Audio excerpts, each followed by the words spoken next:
we're going to be solving quadratic equations by factoring. Now, the main focus here is to solve using algebra. Now, if you want, you can also check with Desmos, but that only should be used as a check.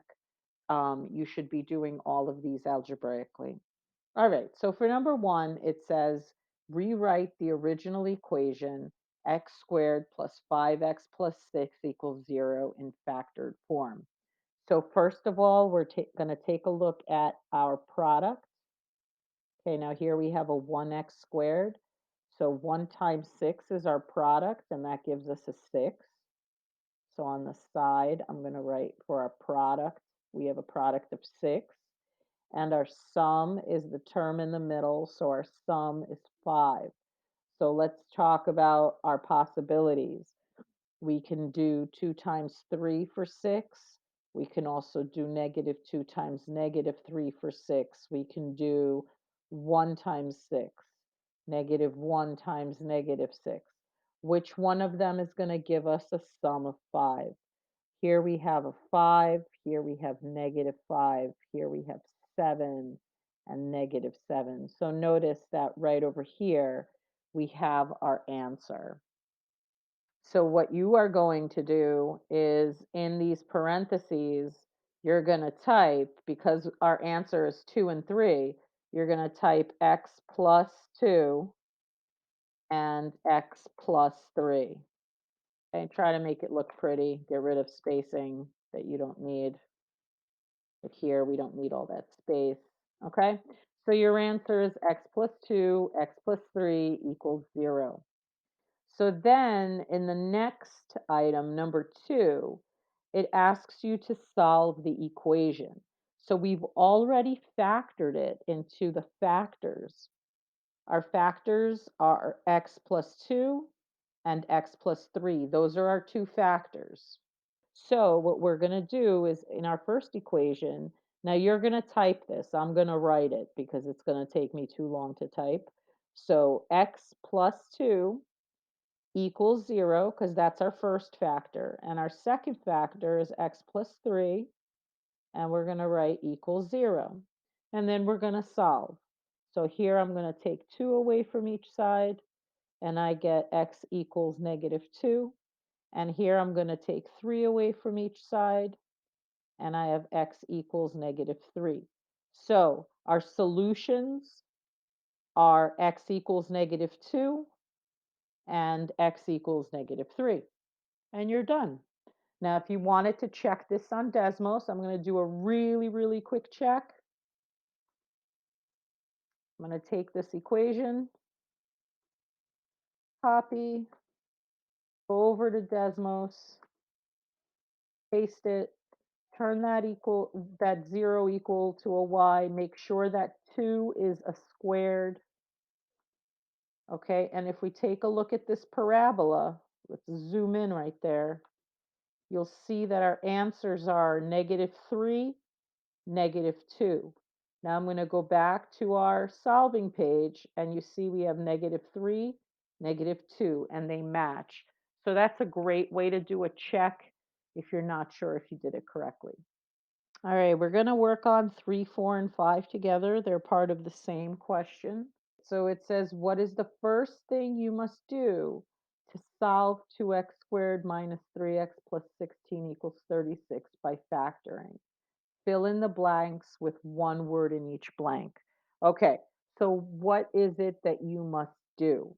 Now, remember, this 36 over here, that's no good. We can't have it equal to 36. It has to be equal to 0. So the first thing that you need to do is subtract 36 from each side, all right, to get that equation equal to 0. So that's the first thing you need to do is subtract 36 from each side. So once we subtract 36 from each side, what do we get? Well, here we get 0, right? So I get 2x squared minus 3x. And what is 16 minus 36? Do it on your calculator if you don't know, but the answer is -20, and that's equals 0. Okay, so um, for number 4, you should write a note for yourself that it's 2x squared minus 3x minus 20 equals 0, because you're going to need that for later. Now it says write the equation in factored form. Okay, so first thing we need to do, check for a GCF.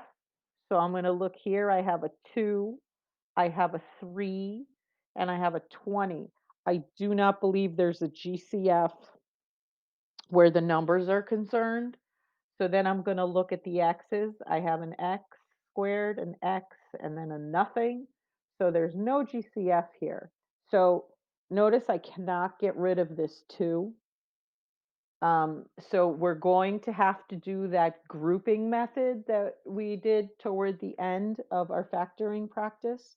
So the first thing we need to find out is the product. So our product is 2 times -20. Be careful, that is a negative over here. Okay, so our product is -40, right? That's -40. Our sum is the number that's in the middle. So our sum is -3. So what we need to do is figure out what gives us a product of 40 and has a difference of 3. So let's work through our numbers. -40. Well, let's think. What gives us 40? Well, the first thing that comes to my mind is 8 times 5. But because it's a -40, we have -8 times 5 and +8 times -5. You can also try 10 times 4, 10 times -4, or -10 times 4, and so on. Okay, there's a whole bunch of answers. But when you add them together, here I have -3, and notice I've already found it. I'm just going to write the rest of them in just for fun. Okay, but notice here we found our -3. So therefore, -8 and +5 are what I need. But be careful, this is the grouping method. Because we have this 2 in the front, the method is a little bit different. What we're going to do is we're going to break up this -3x into -8x and +5x. Now, where am I getting this from? I'm getting it from here. Okay, -8 and 5. That's where I'm getting that from. Everything else you drop down. So I have 2x squared in the front, and I have -20 equals 0. Now I'm going to erase this chart on the side because it's kind of in my way. First, I'm going to take the first group. I have 2x squared minus 8x. We're going to take a GCF. Between 2 and 8, we have a GCF of 2. And then x squared and x, we have a GCF of x. And that's it. So I'm going to open the parentheses. How do I get 2x squared? I need an x and then a minus. The minus drops down. And how do I get an 8? I need a 4. And that's an 8x, but I already have an x here. So 2x times 4 is 8x. So I'm done there. All right, now I'm going to move on to the next group. Okay, so here I have a 5x and a 20. So greatest common factor there is a +5. Okay, and how do I get it back to a 5x? I need an x, and I need a -20 now. 5 times what is -20? 5 times -4 is -20. And just add that equals 0, drop that down. Okay, so that's what we have so far. We have a greatest common factor of x minus 4. So I'm going to take that out. All right, and then I'm going to cross those out because we used them. And now what's left? We have a 2x, plus 5. So I'm going to put 2x plus 5 equals 0. So that's your answer. You're going to type in x minus 4 and 2x plus 5 into those parentheses. So for the next part, it wants you to find the roots. Now remember, roots, solutions, zeros, x-intercepts, all means the same thing. And we're dealing with that same equation we just did. So I'm going to rewrite our factored form, x minus 4 times 2x plus 5 equals 0. So we just did that. So for our equation number 1, we have x minus 4 equals 0. For equation number 2, we have 2x plus 5 equals 0. And we are going to solve. So here I add 4 to each side. So x equals 4. That's solution number 1, or in this case, root number 1. And for equation 2, I'm going to subtract 5 from each side. So 2x is equal to negative 5. Divide each side by 2. So I have x equals negative 5 halves. Or if you want to, you can rewrite it as negative 2.5 or negative 2.5. Okay, any of those answers are acceptable. For number 6, basically you have to do the same thing. This should be an easy one. Just remember that you cannot have a 13 there. You have to subtract it from each side. I'm just going to get that one started for you. X squared plus x minus 17 equals 13. You have to take away 13 from each side. And so that gives you x squared plus x minus 30 equals 0. So your product is equal to negative 30. That's 1 times negative 30. And your sum, you see how that's an x? There's actually a 1 there. So your sum is 1. So you're looking for two numbers that multiply to give you negative 30 and give you a sum of 1. All right, I'm going to let you guys try that one on your own. Let's take a look at number 7. It says solve this equation. Now the first thing I'm noticing is that I have a 10 over here. That's a no-no. So I'm going to subtract 10 from each side. I'm first going to rewrite it here. And we're going to subtract 10 from each side to get it equal to 0. So I have 4x squared plus 8x minus 12 equals 0. So the first thing you need to do is see if you have a GCF. I'll be right back. I'm going to make some more room. All right, so if you look closely, the GCF is 4. 4 goes into everything. There are no x's that we can take out, so we can only take out a 4. So then I'm going to open parentheses. 4 times what is 4x squared? I need an x squared there. 4 times what is 8x? I need a 2x there. 4 times 2x is 8x. And then here, be careful, we have a minus. Drop that minus down. 4 times what is 12? I need a 3. 4 times 3 is 12. And then equals 0. Because this is an equation, I can do this. So I'm going to divide each side by this 4 that's in the front. And that's going to cancel that 4. So what that's going to leave me with is x squared plus 2x minus 3 equals 0, because 0 divided by 4 is 0. So now I have a much simpler equation to work with. All right. Now we have a product. There's a 1 here. So we have a product of 1 times negative 3, which is negative 3. So that's our product. I'm going to put that on the side. And we have a sum of positive 2. Okay. Your product is negative 3, not 3. So I can do 1 times negative 3. I can also do negative 1 times positive 3. So these two add up to negative 2, and then the next two add up to positive 2.